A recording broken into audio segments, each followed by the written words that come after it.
누구나 연애에 성공할 수 있는 이상형 찾기라는 주제로 이영길 박사님 모시고 방송 진행하고 있습니다. 출생 순위에 따른 성격이 다르다는 거죠? 네. 그러니까 첫째는 성향이 어떻고 뭐 막내일 때는 또 의존력이 강하고 이런 식으로 네. 출생 순위에 따라서 성격이 다르다는데 한번 구체적으로 설명 좀 주시겠어요? 네. 출생 순에 따른 이제 성격을 우리가 살피는 데에 네. 일단은 이제 그 가정 내에서의 장남이든 이제 둘째든 뭐 셋째든 막내든 뭐 중간에 있을 수도 있고 네. 그 다음에 외동일 수도 있고 또 무남동녀일 수도 있어요. 이 부분들이 이제 이루어지는 것은 그 환경이나 교육이나 어떤 그 부모님의 영향에 따라서의 성격의 영향을 받기 형성이 마련이에요. 되니까. 예. 장남일 경우에는 예를 들어서 하나기 때문에 책임감이 강하고 어떤 질서적인 부분에 대한 것이나 어떤 리더십이나 이제 이런 부분들을 이제 많이 네. 가지게 되는 거죠. 그래서 환경 교육에 따라서 다시 말씀드리면 성격의 영향을 받게 된다.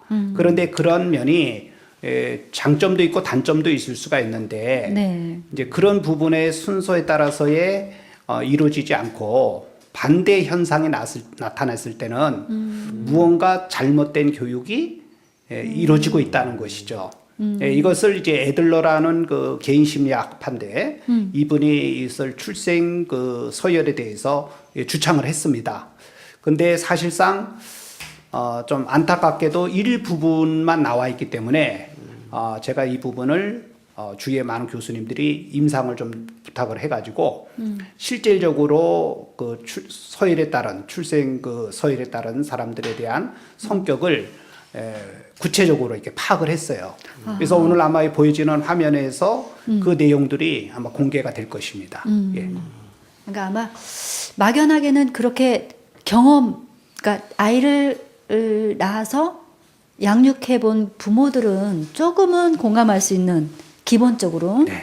어느 정도는 공감할 수 있는데 이거를 또 직접 임상 실험을 네. 하시고 오랫동안 연구하신 그 결과로 말씀하시는 거기 때문에 상당한 공신력이 있지 않을까. 근데 이제 책임감이 강한 아이가 리더십이 좋다는 말씀이죠. 네. 첫째 아이가 특히 네. 그 첫째 아이의 그럴 수 있는 이유가 뭘까요? 네, 성향이. 여기 이제 그 자세한 내용들이 나와 있는데요. 네. 그 책임감이 강한 아이 경우에서는 이제 리더십이 좋다 하는 이 부분은 출생 순간부터 부모의 기대에 한 몸을 이제 받고 자라게 되는 거죠. 그러니까 기대를 하고 칭찬을 하고 인정을 하게 될 경우에는 그렇게 하게 되니까. 스킨십이라든지 피부 네. 접촉이라든지 네네. 스트로크, 말의 접촉, 말의 네네. 전달, 말의 느낌에 따라서 자신을 인정을 해주니까 책임감이 생긴다는 거죠. 예, 내가 인정받는 사람이니까 내가 부모님에게도 잘해야 되겠다. 이제 그런 의미에서의 하나의 책임감이고 또 과잉을 했을 때는 반대로 그 올바른 교육이 이루어지지 않을 경우에는 결국은 좀 천진난만하다든지 방임적인 교육에 대한 영향을 받는다든지 이제 그런 의미로의 이제 체계적인 내용을 쭉 잡았죠. 근데 우리가 배우자 선택하는 부분에 여기에 대한 지식이 사전 지식이 없잖아요. 네네. 그러니까 전문가를 통해서 상담을 받아야 되겠죠.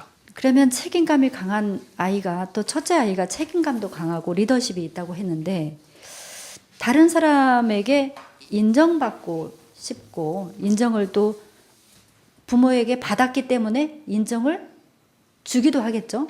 그렇죠. 그런 왜냐하면 사람으로 권위에 대한 것을 네네. 부여받았기 때문에. 그죠? 예. 책임감이 그냥 나오는 것이 그래서. 아니라 거기에 대한 어떤 그 대화법이라든지 네네. 어떤 태도라든지 어떤 피부 접촉이라든지 이제 이런 부분들에 대한 영향을 받게 되는 것이죠. 예, 성격도 마찬가지로 그냥 조성되어지는 것이 아니라 누군가가 좋은 영향을 주었을 때는 좋은 성격이 되는 것이고 나쁜 영향을 주었을 때는 이제 삐뚤어지는 것이죠. 예, 그것이 하나의 성격의 하나의 그 일람으로 전문가들은 이야기하고 있죠. 우리 박사님은 몇째신가요? 예, 저는 그 누님이 좀 일찍 돌아가시는 바람에 네. 외동에 대한 그러신가요? 아들 하나인데 아버지가 일찍 알고 네. 장남에 대한 이 책임감이 있고 네. 외동은 하나밖에 없기 때문에 하나기 때문에 혼자 독차지하는 일들이 많잖아요. 여기 이제 내용도 나와 있지만 네. 그러다 보니까 다른 사람을 무시하고 독단적이고 자기 주관이 강하고 고집이 세고 이런 면이 스스로 왜 어떤 그러세요? 환경과 정서 교육에 따라서 이루어지는 거예요. 그러신가요? 그런데 이제 아버지는 미리 아시고 저희 아버지도 독자고 네. 저희 할아버지도 독자고 저도 독자다 보니까 우와. 아마 애들러에 대한 상담학은 공부를 하시진 않았더라도 네. 피부적으로 자녀를 어떻게 양육을 해야 된다는 걸 알게 된 것 같아요. 하나밖에 없으니까 귀중하잖아요. 어디 떨어질까봐, 놓일까봐, 잃어버릴까봐 그렇게 하지 않습니까? 이제 그런 내용들이 하나의 그 긍정적인 전이라든지 부정적인 전이를 통해서 하나의 그 자존감이 이제 만들어지는 것이죠. 그런데 아버님은 저를 장남에 대한 스파르타식 교육을 해주셨어요. 그래서 외동에 대한 성격이 아니라 저는 외동 플러스 장남에 대한 성격을 가지고 있습니다. 그래 우리 이제 이영길 박사님은 우리 박사님으로 놓고 보면 책임감이 강한 리더십 있는 네. 그런 성향을 가지셨을 것 같고 일반적으로 다른 사람들하고 관계를 좋게 잘 맺고 타인의 기대에 쉽게 순응하고 사회적인 책임을 잘 감당하는 특징을 지닌 분이다.